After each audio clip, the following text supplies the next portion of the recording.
ദൈവനാമത്തിന് മഹത്വമുണ്ടാകട്ടെ. ദൈവവചന കേൾവിക്കായി കാതോർത്തിരിക്കുന്ന എല്ലാ വിശുദ്ധരെയും ക്രിസ്തയേശുവിൽ സ്നേഹവന്ദനങ്ങൾ ചൊല്ലുന്നു. ഒരു ഭവനത്തിൽ സ്നേഹനിധിയായൊരു പിതാവ് രാവിലെ അധ്വാനത്തിനായിട്ട് ഇറങ്ങിപ്പോയിട്ട് സന്ധ്യയിൽ വന്ന് ഭവനത്തിലിരുന്ന് അത്താഴം കഴിഞ്ഞ ശേഷം തൻ്റെ മക്കളെല്ലാം കൂട്ടിയിരുത്തി അവരവർ ചെയ്ത കാര്യങ്ങൾ, ആ നല്ല കാര്യത്തിന് പ്രോത്സാഹനവും തെറ്റായ കാര്യത്തിന് ചെറിയ ബാലശിക്ഷയും നൽകുന്ന പതിവ് പല ഭവനങ്ങളിലും ഒരു കാലഘട്ടത്തിലുണ്ടായിരുന്നു. സ്നേഹം കൊണ്ടാണ് പിതാവ് ചെയ്യുന്നത്. വേദപുസ്തകം നാം പഠിക്കുമ്പോൾ 50-ാം സങ്കീർത്തനം അതിൻ്റെ 5-ാമത്തെ വാക്യത്തിൽ ഇങ്ങനെ പറയുന്നു: യാഗം കഴിച്ച് എന്നോട് നിയമം ചെയ്തവരായ എൻ്റെ വിശുദ്ധന്മാരെ എൻ്റെ അടുക്കൽ കൂട്ടുവിൻ. സ്നേഹനിധിയായ ഒരു പിതാവിൻ്റെ ചിത്രീകരണമാണ് നമുക്കവിടെ കാണുവാൻ കഴിയുന്നത്. എന്തിനു വേണ്ടിയാണ്? ഒരു ന്യായവിധിക്കായി. ഈ ഭൂമിയിൽ നാം എങ്ങനെ ജീവിച്ചു, നാം എങ്ങനെ ശുശ്രൂഷിച്ചു, നമ്മുടെ ഉപജീവന മാർഗങ്ങൾ, നമ്മുടെ കുടുംബജീവിതങ്ങൾ, നമ്മുടെ വിദ്യാഭ്യാസ കാലഘട്ടം, എല്ലാറ്റിനും കണക്ക് ബോധിപ്പിക്കേണ്ടി വരും.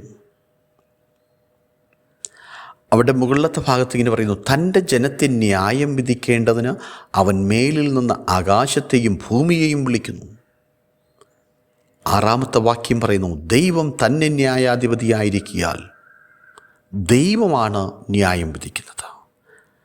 നാം പലപ്പോഴും നമ്മുടെ ജീവിതത്തിൽ കാണുവാൻ കഴിയുന്നത്, നാം അങ്ങോട്ടും ഇങ്ങോട്ടും ന്യായം വിധിച്ച് കുറ്റം പറഞ്ഞ് നാം പലതിനും എക്സ്ക്യൂസ് കണ്ടെത്തി കടന്നു പോകുന്ന അനുഭവങ്ങളാണ്.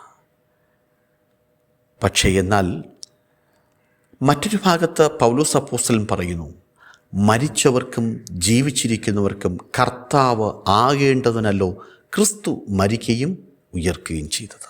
അതുകൊണ്ട് നീ സഹോദരനെ വിധിക്കുന്നതെന്ത്? അല്ല, നീ സഹോദരനെ ധിക്കരിക്കുന്നതെന്ത്? നാം എല്ലാവരും ദൈവത്തിൻ്റെ ന്യായാസനത്തിൻ്റെ മുൻപാകെ നിൽക്കേണ്ടി വരും. നോക്കൂ, പരസ്പരം അങ്ങോട്ടും ഇങ്ങോട്ടും ന്യായം വിധിച്ച് ധിക്കരിച്ച് പോകുന്ന അനുഭവമാണെങ്കിൽ നാം ഓർക്കുക, നമ്മെ ആരെയും ദൈവം ന്യായാധിപതിയായി ആക്കിയിട്ടില്ല. ഭൂമിയിൽ ദൈവമാണ് ന്യായാധിപതി. നാം നേതൃത്വത്തിന് കീഴ്പ്പെടണം എന്ന് തിരുവചനം പറയുന്നു. പക്ഷെ നമ്മുടെ കുടുംബതലത്തിലാണെങ്കിലും നമ്മുടെ ആത്മീയ തലത്തിലാണെങ്കിലും നമ്മുടെ ഉള്ളിൻ്റെ ഉള്ളിൽ എപ്പോഴും ഉണ്ടായിരിക്കേണ്ട ഒരു മനോഭാവം: ഞാനൊരു ശുശ്രൂഷക്കാരൻ, ഞാനൊരു ദൈവ പൈതൽ. അതിൻ്റെതായ താഴ്മ, വിനയം, സൗമ്യത, ഈ അനുഭവങ്ങളാണ് ഇന്ന് നമ്മുടെ വാഴ്ത്തപ്പെട്ട കർത്താവിനെ വാളെടുത്തവരേക്കാൾ, യുദ്ധം ചെയ്തവരേക്കാൾ ലോകത്ത് ചരിത്രകാരന്മാർ, ബുദ്ധിജീവികൾ, പടയാളികൾ, ചക്രവർത്തിമാർ ആരാധനാ മനോഭാവത്തോടെ കാണുന്നത്, അല്ല ആരാധിക്കുന്നത് എന്ത് എന്ന് ചോദിച്ചാൽ ഈ ദൈവിക സ്വഭാവമാണ്. നാം പരസ്പരം ചെളിവാരിയെറിയാതെ, പരസ്പരം ന്യായം വിധിക്കാതെ, പരസ്പരം ധിക്കരിക്കാതെ എവിടെയാണ് സമാധാനമുണ്ടാകുന്നത്? ഒരു കുടുംബജീവിതത്തിനകത്ത് പോലും ഭാര്യയും ഭർത്താവും തമ്മിൽ അസ്വാരസ്യങ്ങളുണ്ടാകുമ്പോൾ ക്ഷമിക്കുവാൻ, മറക്കുവാൻ, അത് സൗമ്യതയോടെ കൈകാര്യം ചെയ്യുവാൻ, പിന്നെ ഓർക്കാതെ സ്നേഹിക്കുവാൻ, അങ്ങനെ കഴിയുന്നൊരു മനോഭാവം ദൈവം, അതാണ് പ്രിയരെ നമ്മുടെ ജീവിതത്തിൽ ദൈവം ആഗ്രഹിക്കുന്നത്. കർത്താവിൻ്റെ സന്നിധിയിൽ പൗലോസ് ഇങ്ങനെ പറയുന്നു: ആകയാൽ കർത്താവ് വരുവോളം സമയത്തിന് മുൻപേ ഒന്നും വിധിക്കരുത്. നമ്മുടെ ഉള്ളിൻ്റെ ഉള്ളിൽ വിധിക്കാനൊരു മനോഭാവം തോന്നുമ്പോൾ നമുക്ക് ഓർമ്മ വരണം, സമയത്തിന് മുൻപേ വിധിക്കരുത്, സമയമായിട്ടില്ല. ദൈവം എന്തു ചെയ്യും? ദൈവം ഇരുട്ടിൽ മറഞ്ഞിരിക്കുന്നത് വെളിച്ചത്താക്കി ഹൃദയങ്ങളുടെ ആലോചനകളെ വെളിപ്പെടുത്തും. അന്നാണ് ദൈവത്തിൻ്റെ പക്കൽ നിന്ന് പുകഴ്ചയുണ്ടാകുന്നത്. അല്ല, നമുക്ക് പുകഴ്ചയ്ക്ക് പകരം ലഭിക്കേണ്ടതാണെങ്കിൽ അതുപോലെ ലഭിക്കുവാനിടയായിത്തീരും. നാം ഇരുട്ടത്തിരുന്നാലും മറഞ്ഞിരുന്നാലും നാം ചെയ്യുന്ന പ്രവൃത്തികൾ അഗ്നിജ്വാലയ്ക്കൊത്ത കണ്ണോടുകൂടിയ ദൈവം കണ്ടുകൊണ്ടിരിക്കുന്നു. അതുകൊണ്ട് പ്രിയരെ, ഇന്ന് പകൽക്കാലം ദൈവസന്നിധിയിലേക്ക് നാം കടന്നു വരുമ്പോൾ നമുക്ക് നമ്മെ തന്നെ താഴ്ത്തി സമർപ്പിച്ചു കൊടുത്ത് നമുക്ക് പറയുവാൻ കഴിയട്ടെ, കർത്താവേ, ഞാനൊന്നുമല്ല, എൻ്റെ ദൈവത്തിൻ്റെ സന്നിധിയിൽ ഞാൻ എന്നെ തന്നെ താഴ്ത്തുന്നു. മറ്റൊരു ഭാഗത്ത് ഇങ്ങനെ പറയുന്നുണ്ട്, മറ്റൊരുവനെ വിധിക്കാൻ നീ ആർ?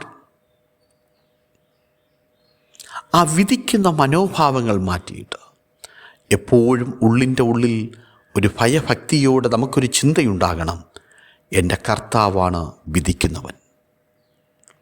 നാം ആ വിധിക്കുന്നതിന് പകരം ഒന്ന് താങ്ങി, ഒന്ന് തലോടി, ഒരു പ്രോത്സാഹന വാക്ക് കൊടുത്ത് നാം അവരെ ബലപ്പെടുത്തുവാനിടയായാൽ എത്ര ശ്രേഷ്ഠമായിരിക്കും ആ വ്യക്തിയുടെ പിന്നത്തെ ശുശ്രൂഷ, കുടുംബജീവിതം, ഭൗതിക ജീവിതം, അല്ല യൗവനക്കാരൻ, അവൻ്റെ വിദ്യാഭ്യാസം, അവൻ്റെ ഉപജീവന മാർഗങ്ങൾ.